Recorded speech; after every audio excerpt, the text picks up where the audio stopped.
Well, the president has threatened to close the U.S.-Mexico border and cut aid to various Central American countries in response to the massive caravan of migrants making its way slowly up from Mexico. Secretary of Defense General Jim Mattis has also ordered hundreds of U.S. troops, about 800, to the U.S.-Mexico border in anticipation of their arrival.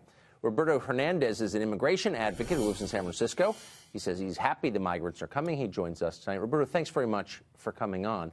I don't expect to convince you to change your views on immigration. We've talked many times. I know what they are. But I applaud you for being more honest than most on the left in saying out loud what you really want. So I want to use you to inform our viewers about the aims of the left. Tell me what the justification for this group coming here is. If they wanted asylum, they could have applied in the embassy in Tegucigalpa. They're instead coming to our border. Are they claiming that they're refugees, fleeing a war? If so, what war? What is the justification for this? Good evening. First of all, let's go to our history. You know, here in the Americas, no, let's not. Let's just go to the question. The world. Okay. Look at all the Europeans that came here. This was Native American land, and Europeans came here. Okay.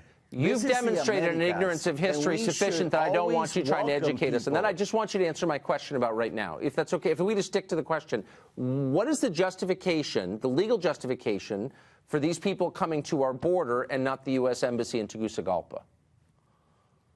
Well, if you look at the role of the United States in Central America, in Nicaragua, in Honduras, in Guatemala, and other countries in Latin America, the United States has promoted wars to protect corporate interests in a lot of these countries. And so you have a lot of people who have been affected by these wars, and it's caused poverty in a lot of these countries. And currently there is a political climate in a lot of these countries, and people are coming here looking for refugee. And so let's hold on. No, okay, I'm going to try and take you seriously. The United Nations is supporting. Okay. Did you know that? But the United Nations is out there right nothing now. The United Nations does matters to me or surprises me. But let me hold on. Let me just ask you. Through the caravan. I'm trying to take you seriously. You said most of them in the first caravan are coming from Honduras. What war specifically are you talking about that the United States promoted? Whose interests were benefiting from that war? And when did that war end? What are you talking about specifically?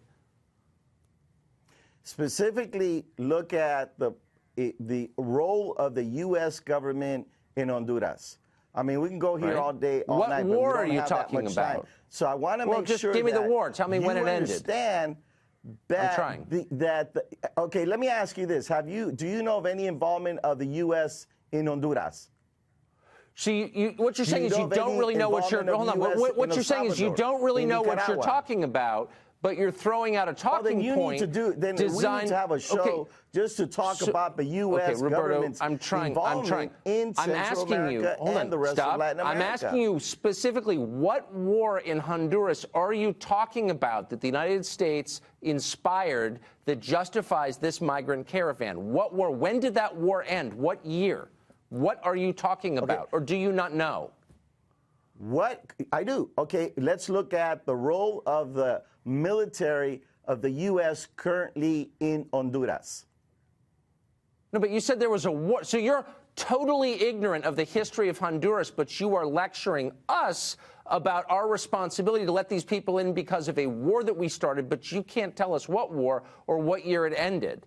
I think that's what you're saying. And not only that, but it's the involvement of the U.S. in Honduras and Central America. We've talked about this so before. Obviously history is not your subject. Let's go to something. And that's fine with me. I'm not sure we're disagreeing. That the United Nations currently is supporting this caravan. Why would the United Nations be supporting and helping these people? And not I can't imagine why the UN does a lot of things. That the U.S. should stop Mexico from letting these people come here. We're going to change the category to the 200 category. Let's see if you can answer this. Okay. San Francisco has now announced that illegal aliens, people who have no right to be here, will be allowed to vote in local school board elections. You live in the city. You think this is a great idea. Do you think Americans who sneak into other people's countries ought to be allowed to vote in their elections? Well, let's look at how many white people live in Mexico. The Mexican government doesn't harass them. But let's look at... Are they allowed to vote in elections?